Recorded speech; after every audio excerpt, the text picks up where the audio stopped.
$750,000 in just 10 months.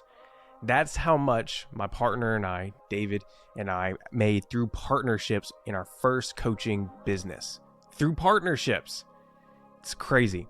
Hey everybody, my name is Michael and I am the host of the $1 Million Secrets podcast. And today we're going to be diving into partnerships and how you can really use them to grow your brand, grow your coaching business to the next level. And I'm excited because today we have one of the top leaders of partnerships and business development in the nation. I truly believe that this dude's been around working with some of the biggest marketing companies in the nation.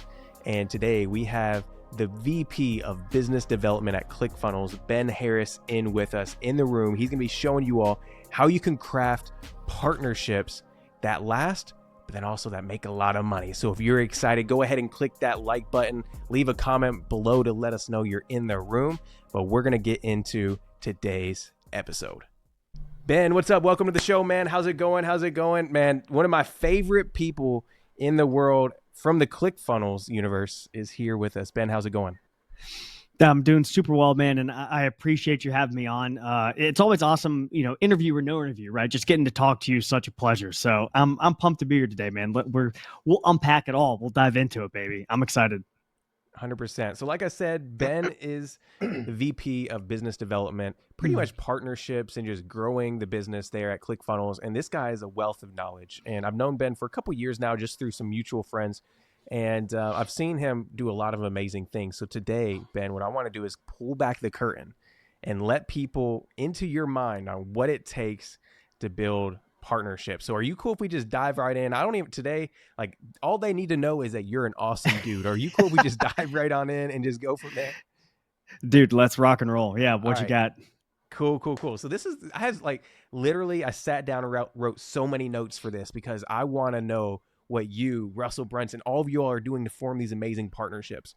But you said something before we started. You said, hey, if I was just building my first online offer, if I was a coach, a course creator, consultant, I would focus on partnerships first. Why is that? Why would Ben right now today, if he was to go run his own business, focus on partnerships at the center of his start? Dude, there's no doubt that I would start in this realm. And without talking for like the next 45 minutes, I'll kind of put this up into different, maybe like segments. And let's say that I am in an industry where I'm brand new, but I've got a desire and I've got things that I want to share with the world, right? And whether I'm a course creator or a product creator, I'm an owner of something that I want to sell to people, right? But I don't have an audience. I'm brand new. All I have is a product or a course or any type of asset where you're able to collect money. You want to sell anything on the internet, but you're brand new.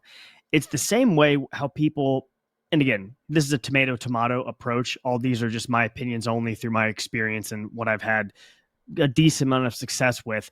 But if you're starting a new business, what do they tell you to do? Sometimes leverage other people's money. In my mind, it's no different with leveraging other people's traffic, right? Let's fish where the fish are. Traffic on the internet, it doesn't need to be created, right? It already exists. Like, it's just, where do we find it? Where's my target buyer, my dream buyer? Where are they congregating? Where do they live on the internet? Because they do, right? They're out there. And I would be looking, and I would have a list. I would do some prospecting, start with any AI search engine or Google, etc., to look at your dream buyer. Who do they follow and what are they buying? And I would create a list of all of those people, starting from, the largest audience down to maybe somebody that's fairly small. It could be 100, 200, 300 people. It doesn't really matter. You would start prospecting and seeing if they do promotions to their audience for affiliate commission. So I'm going to give a very just super basic example because we're on this podcast here and I have this Tumblr right next to me.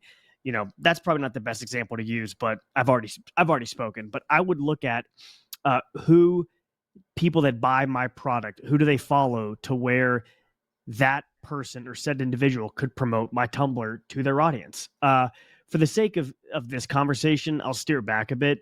For example, you do incredible virtual events, challenges, summits, etc. If I'm forming my own challenge, I'm going to want to tap into somebody that has an audience that could mail and get people to register for my challenge. Now, for affiliate commission, and that's when deals get a little bit creative, if you will, right? Some maybe to pay up Right. front, but if you don't have any capital to get started, you really need to look at, and this is up to the partner, of what makes it a win for them. What do you need to do in order to make it a win for them? And that may mean, can you mail for my offer as well? Right? If I want someone to mail for my challenge, maybe they have a challenge too, or they have a product which is called a recip, or just kind of reciprocal relationship, to where absolutely I'll promote my product. Would you be open to promoting, or I'll promote your product. Would you be open to promoting mine?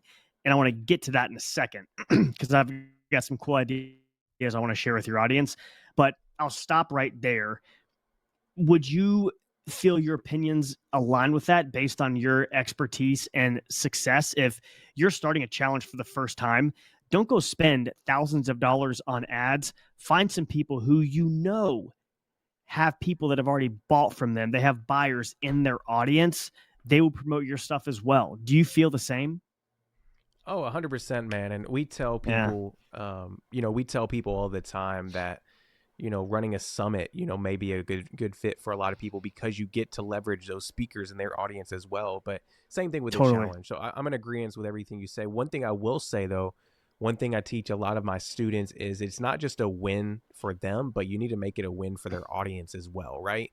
So that Hmm. whenever you come to them with this event or this idea, it's not just, hey, I want to make it a win for you, but hey, how can I over deliver for your audience that you're about to mail to, right? How can I build a product or an offering that's tailored to you?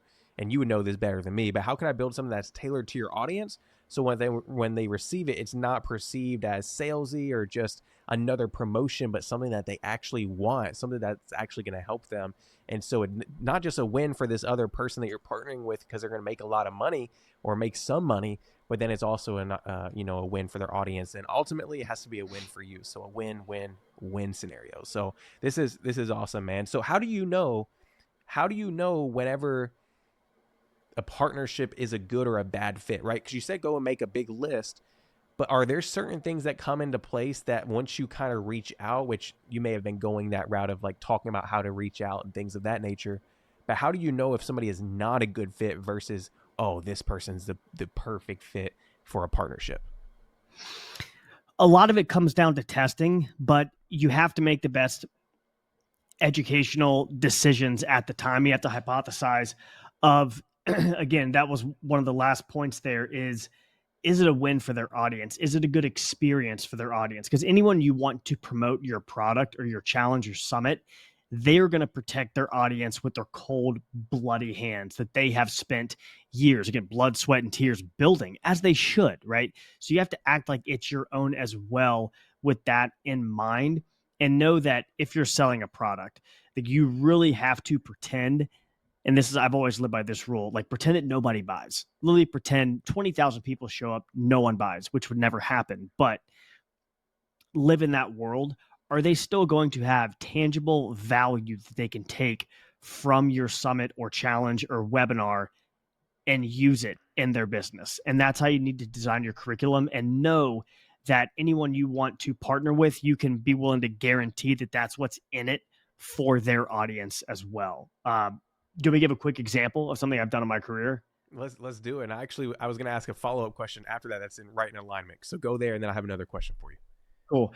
So we did a email list building challenge. So it was a 3 day.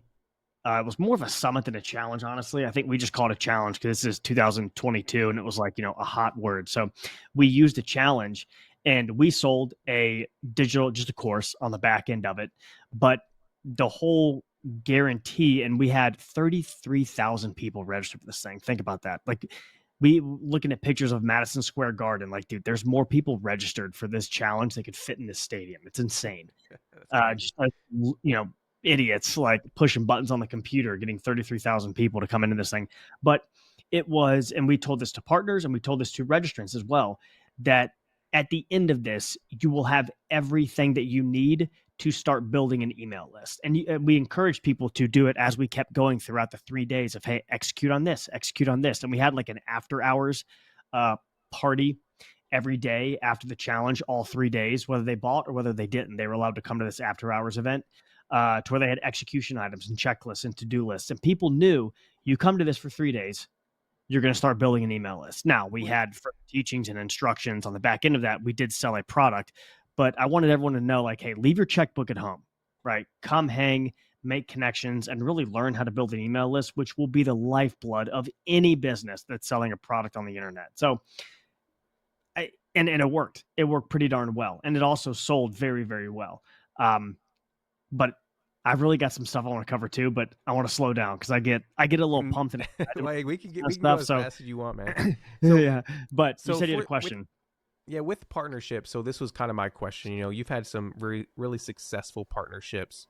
Just looking out at the partnerships that did not work out too well, was there any common themes and commonalities that you're like, like maybe this is something that we shouldn't have done, or maybe we should have done to make this partnership more successful? And I know not every partnership is going to be a home run, right? We know that not everybody you partner with, they're going to send emails, texts out. Not everybody your affiliate JVs with are going to work out. But is there like a common underlying theme that from those that didn't do too well that you can kind of point out?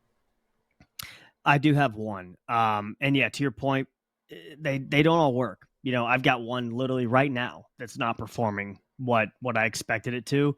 And I've got to live and die by that, right? That's a cross that I have to bear. Right. And also knowing that like it's okay, right? Not everything works all the time, but this has been a model that's worked so successfully in the past, and relationships the best currency of them all.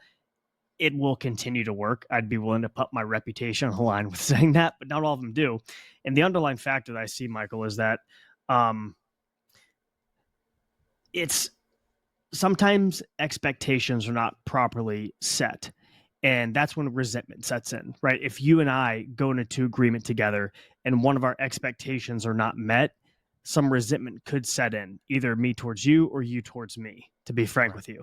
And I think a lot of times that resentment starts to set in because there was no expectation established to begin with, right? There was no goals or finish lines that were clearly established of, hey, here is what we both are going to do. Right. And here is what we expect it to yield in the future. If it doesn't, that's okay, because we're not right all the time. But at least having those expectations ironed out, you sort of set the tone for one, honesty, and two, communication, which when I first started out in this game, I don't think I was as good at that as I thought that I was. And I feel like it led to some bad partnerships. I guess not bad partnerships that had failed expectations. I would say that, or they didn't perform to the degree that we wanted it to. Again, I think it's because you really got to start with the end in mind and be upfront with that. That I think will yield the results you're looking for. And even, when my wife and I were dating, she had the end in mind, right? She was very clear, letting me know that she was looking to get married. And if I wasn't looking to take her seriously, then it probably wasn't the relationship for me. And at the time I was, we were in alignment, right? Like we ended with the goal in mind, and our expectations were even still to this day in alignment. So I think that entering a partnership, you should have that expectation as well. I love it. And one thing that kind of came to my mind, as we were talking about this, is actually an experience where one of my clients actually ran a partnership. And I'm going to be honest, it was a partnership that was formed for an event, and where, just like you're explaining now, the guidelines, the boundaries were not set, and they went as far as not even to have an agreement in place. They just went off a handshake. And I'm sure you've heard some horror stories about handshakes. I've done it, right? I've made it. Yeah. And so a lot of times when you don't set those boundaries, you don't set those expectations, and you don't have agreements in place, people are people, and things can happen. So definitely want to protect yourself, at all. It's business, even if it's doing a partnership with a friend or a family member, you still want to have those things lined out. So this is good. If you guys are enjoying this so far, just go ahead, drop a comment below. Let me know your biggest takeaway so far. But I'm going to keep rocking with this, keep rocking and rolling. So one question that I had earlier and that just came back in my mind was you were talking about helping the partner find a way to win, right? And I think Yep. and this is just me and my experience after coaching some people. They're like, how do I make it feel like it's not transactional, right? How, when I reach out to a partner, let me say it this way. When I reach out to somebody I want to partner with, how do I make it to where it doesn't feel like I'm just asking to ask because I know they have a big audience. And, how do you frame that conversation? I guess I'm saying to make it feel like you're not just asking for a favor, A but instead favor. it is Yeah. a partnership.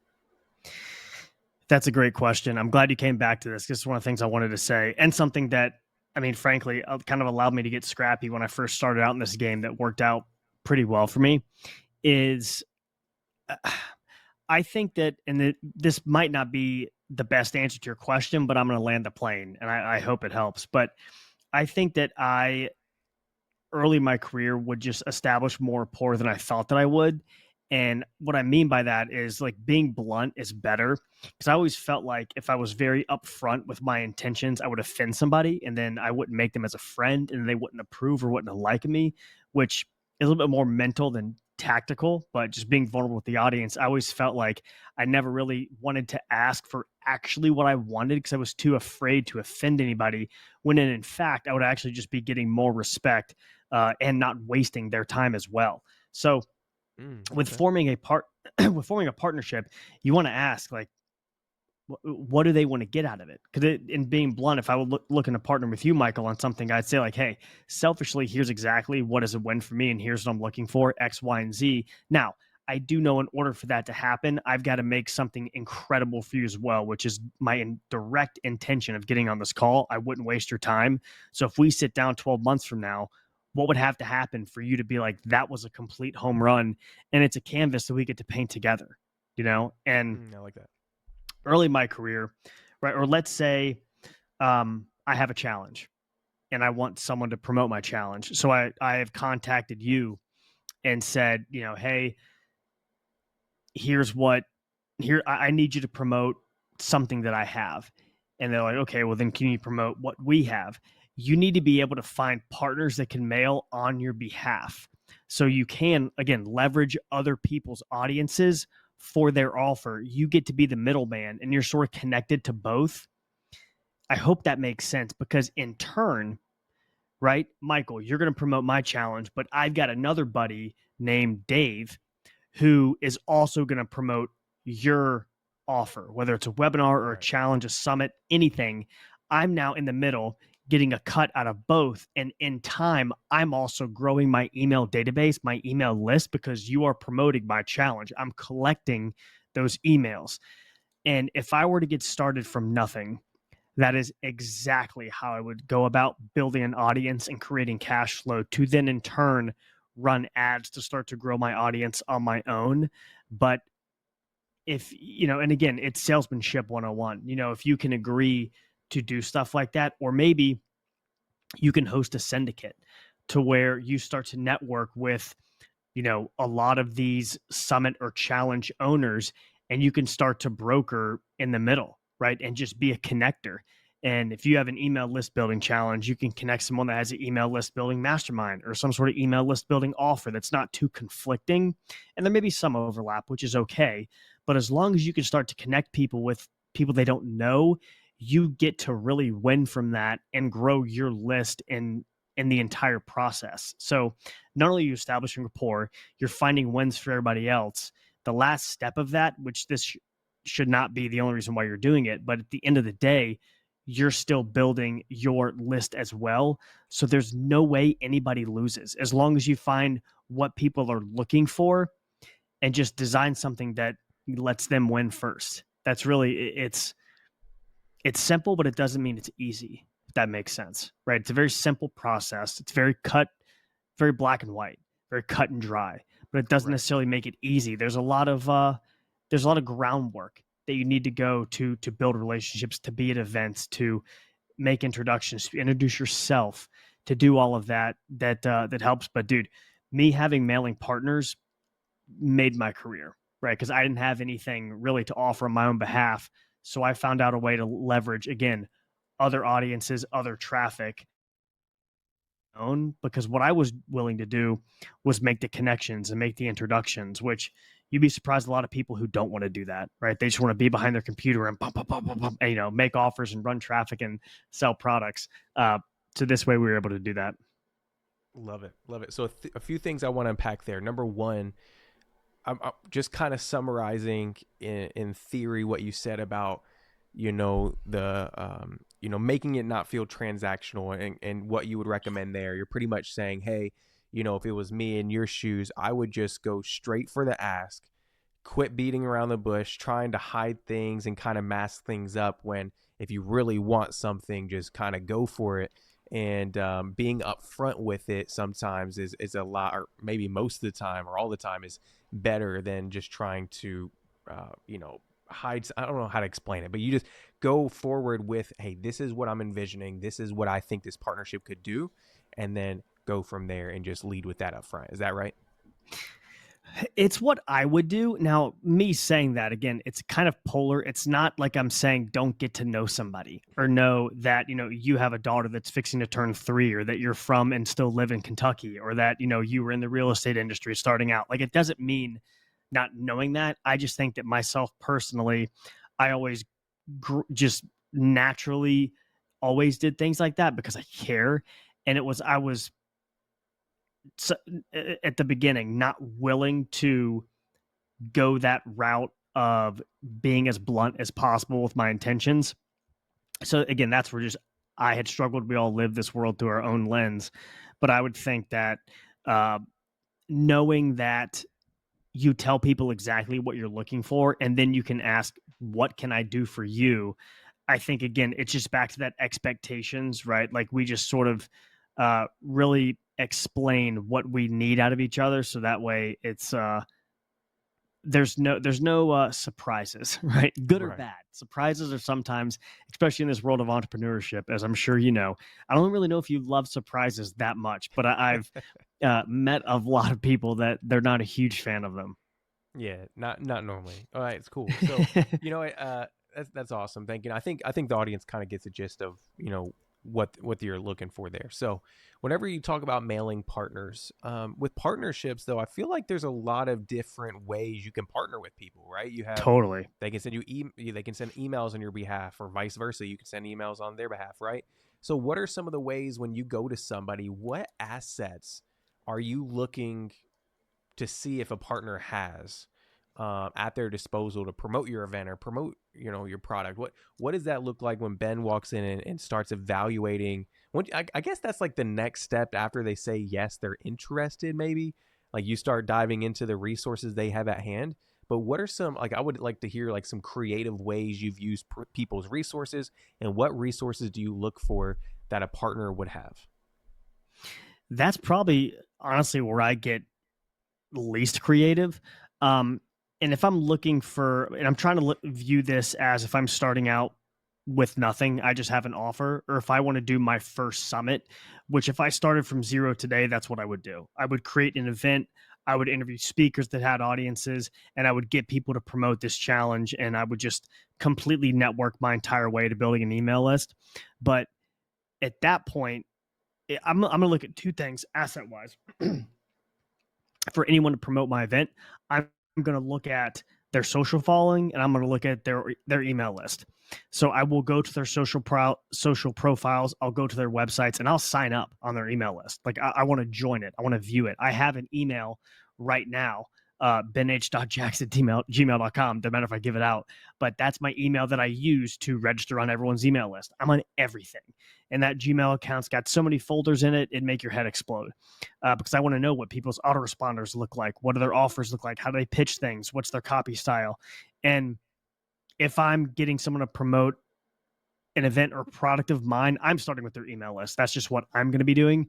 I'm not a massive fan of performance affiliates, just from a product standpoint. There's a lot of liability to it, and maybe that's just me through like my corporate jargon voice now.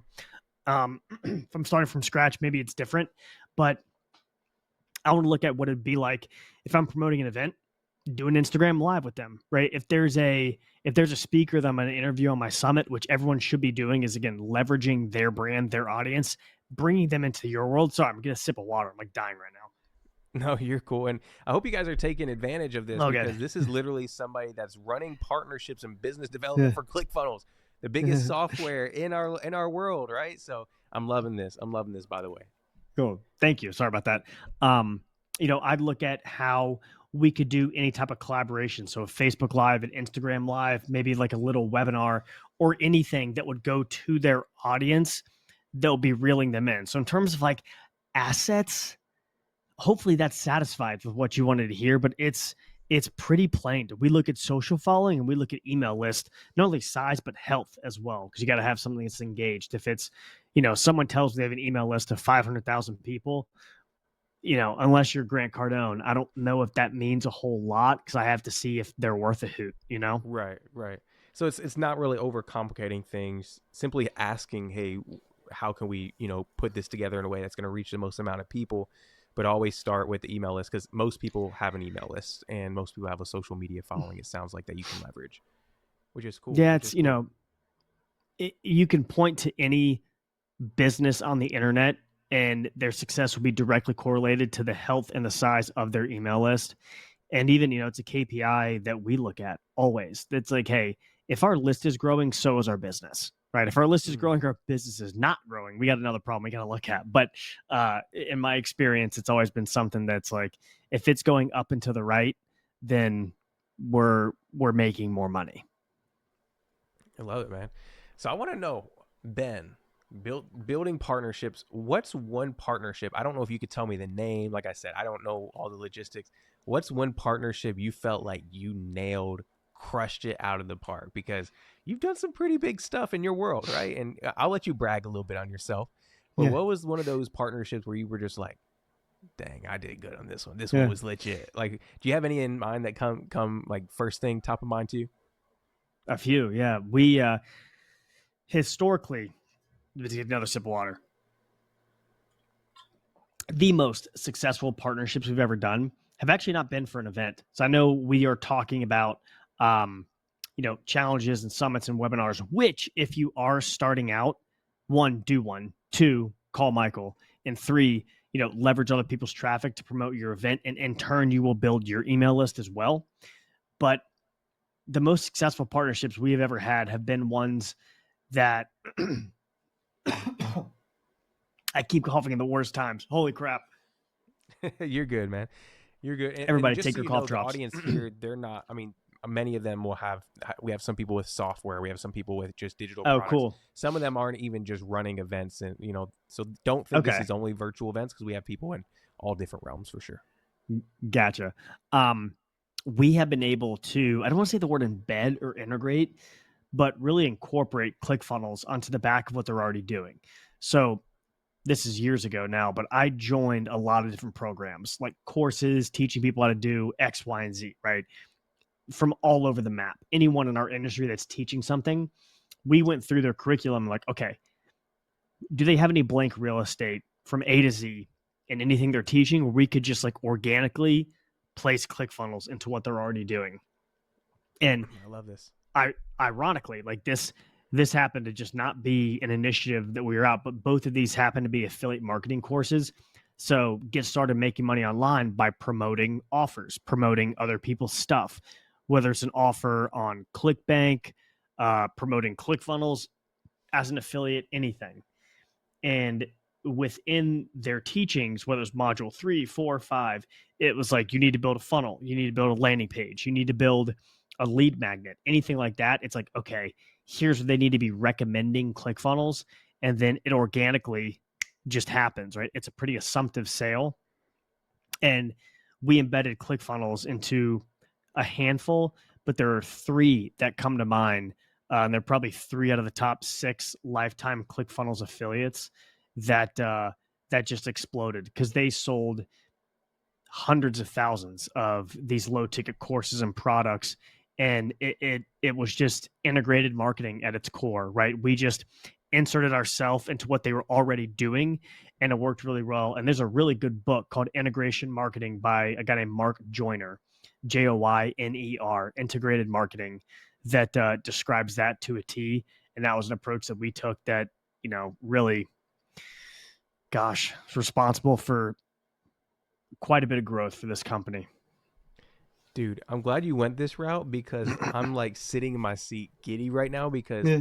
one of the like, dude, you ever watch a YouTube video or you listen to a podcast and you just like your mind it gets blown? I Oh yeah. never had thought about integration marketing. I never even heard about it until one YouTube video with Russell Brunson and Really? Myron Golden. With Russell Brunson and Myron Golden, they did a midnight mastermind. If you guys are watching this podcast or listening to this right now, go to YouTube right after this and go search midnight. I think it's called Midnight Mastermind or Late Night Mastermind, Might pull and up a put tab here. yeah Keep going. and pull it up. And I could be getting the name horribly wrong, but if you just look up Russell Brunson and Myron Golden, it'll come up. And Russell reveals this strategy that Ben just said word for word inside of this video and it's blew my mind because Russell talked about this and it was like literally probably a 3-minute segment in there, and I don't think anybody would have caught it. But us marketing nerds were like, wait, he just said something there, and he just laid out, yeah, there it is, midnight, oh, let me see if I can find it, Midnight Millionaire Mastermind or something Yeah, like yeah. that. So it should be at the very top. But literally, he said exactly what Ben said, and so Ben is like giving out game here, just so you guys know. So ask yourself, who has products? Okay. Oh, this is gonna be good. Some of you all, Keep going. guess what? You can be tying your tickets in with other people's tickets. Hey, if somebody's running a weekly webinar, add on an event ticket to their offer. We got clients that are doing weekly webinars each week. They're selling 100 plus products, whether it's a course or a coaching program. Just ask them, hey, would you be willing to do a partnership where we put or our ticket to our event inside of your course as a bonus, and I can even pop on your webinar for 5 to 10 minutes to give out some game, and then I just surprise everybody, hey, I'm going to throw in a bonus onto your offering, right? And so those things, like Russell, like transformed my thinking after he said that 3-minute 4-minute stint there in that video. And so like that's my favorite conversation there to have, is integration marketing, because most of the time, easiest way to set something and forget it, right? You set it, forget it, you let it run. Like how many times, Ben, have you guys put ClickFunnels in just YouTube video descriptions, right? And just let it sit. Yeah. And like YouTube videos last years and years and years. So I'm getting excited, man. This is my jam right here. Dude, I haven't ever watched this video because it's one of Myron's. This video's on Myron's channel. I'm gonna check this out. I've never seen it. Yeah, 100%. It's really dope. I mean, they just literally sat down, Russell Brunson, Myron Golden, for like 30 to 60 minutes, just talking marketing, sales. It was crazy. So go check it out. And congrats, Myron, for I think just hit 1 million subscribers on YouTube today. So that's really dope. So Crazy. Congrats to Myron. You're crushing it, brother. Crazy. And yeah, it's been huge for us. And even if you look at, we've used it too on other people's webinars. And I'll even share this because it was what was the challenge called? Unbreakable Challenge, baby. Oh, yeah. And we did an agreement with Grant Cardone to where you registered for the Unbreakable Challenge, which is free. And I think they had VIP upgrades, typical upsell for a challenge. But on the thank you page, it was, step 1, add to your calendar. Step 2, download their workbook. And step 3 was get your free ClickFunnels trial. We integrated into what they were already doing. So we're essentially able to intercept tens of thousands of people and get them signed up for ClickFunnels for free. And that was covered during the challenge as well. And it was affiliate agreement. They were paid handsomely, and everybody wins, right? It's a win for their audience because they need to use ClickFunnels. It's a win for Cardone. He gets extra money that he can go spend on ads or whatever Grant Cardone likes to do with money. Who knows? But, and then for us, we're acquiring users, right? We're building enterprise value in the process. And that was a huge growth lever for us and has continued to do so today. We'll never outgrow those strategies. Man, y'all. The cool thing, this is what I want you guys to do. You could probably use AI. You could probably sit down and use AI to come up with ways to create integration marketing in your business and create partnerships. So one thing I want to challenge you all to do is today sit down and well, let me ask you this, Ben. If you were here, as we've been giving a lot of value, what would be something that these individuals could do this week? I'm going to give them the homework of go start using AI to come up with some ideas. But what would be something you would tell them, hey, the next 72 hours or so, like take action on this right now? What would that be? What would be that like little golden tip you would say, hey, if I were in your shoes, go do XYZ before it's too late? All right. Honestly, I'd probably go on Google and I'd search integrated marketing by Mark Joyner, maybe get a PDF, pay for it, somehow be able to download it. I'd upload that into Claude or Chat GPT, and I would do it in my app, and I would do talk to text, and I would ramble on for as long as I can about what my business is, how I'm looking to make money, and how I'm looking to leverage the content that I've uploaded to Chat GPT or Claude or whatever, integration marketing, how I'm looking to implement in my business. What are 10 ideas that I can do this week? And then it'll give you ideas, but you also need to be able to identify those partners, which you will have to do manually, I think, unless AI can do that too. I'm not experienced enough in AI, but I would look at who you could contact, connect the two, and really get on. You do have to get on calls. I wouldn't try and do this via text or anything like that because it's a very intimate piece of business. It needs to be connection, ideally face to face. But with being in 2025, you can video chat really anybody, anytime, anywhere, to look at what makes it a win for them, the ideas that you have, and make something happen. Right. Awesome, man. Well, thank you so much for the game and the information so far. Listen, I want you all to go connect with Ben. I feel like I would honestly love to keep Ben here for like 90 minutes, 2 hours, but this dude is crazy. He's got a little one on the way, so he has to take care of his family. But Ben, man, Yeah. where can people catch up with you if they want to get connected and maybe learn about partnerships a little bit more and learn about what ClickFunnels does?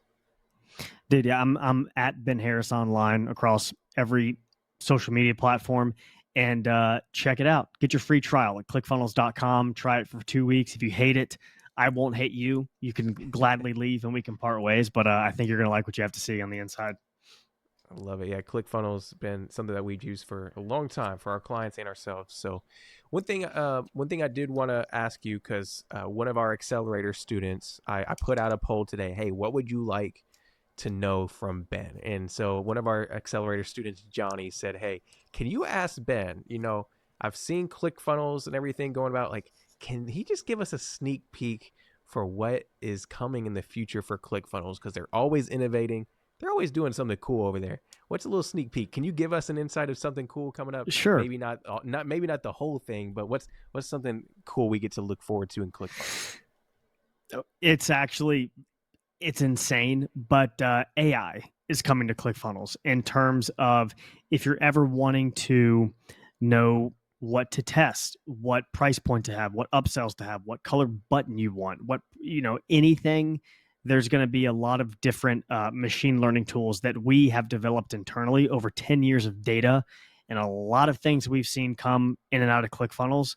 It's now at your fingertips, just the expertise that you're able to now get an answer. Don't go searching, just ask, or you'll get recommendations just organically. That's going to kind of give you a very special tailored approach to exactly what you're trying to do and achieve. And we're going to help you every step of the way. Love it. Let's go. So Johnny, That's there's cool, your man. answer. Everybody else, go check out clickfunnels.com. Go check out Ben Harris online. Well, Ben, thank you so much, man, for being here in the room with us. We appreciate you, man. Again, thank you for everything you do and just always being a go giver. I really appreciate that, man. Thank you so much. Likewise, bro. All right. Everybody, well, listen, I hope you enjoyed today's episode of the $1 Million Secrets podcast. I told you all we coming in hot. We bringing in some of the top marketers, top business owners in the nation to help you guys take your marketing and sales to the next level. So this is what I need you all to do. Go below and leave a comment and let me know what your biggest takeaway from this episode was. And if you want to go a step further, go ahead and hit subscribe as well. And we're going to be dropping these every single week for you. And I promise you, if you commit to implementing these things that we're showing you guys, your business will change over time. Your business can grow over time. It may not be $1 million the next day, but over time, if you become 1% better each day, I promise you, you're going to be somewhere in 6 months, 12 months, 24 months. You're going to see a change. So Don't let this information fall on deaf ears. Go implement it ASAP and let us know in the chat below what your biggest takeaway was. So thank you all for being here. We'll see you next week for the next episode. God bless you guys. See you very soon.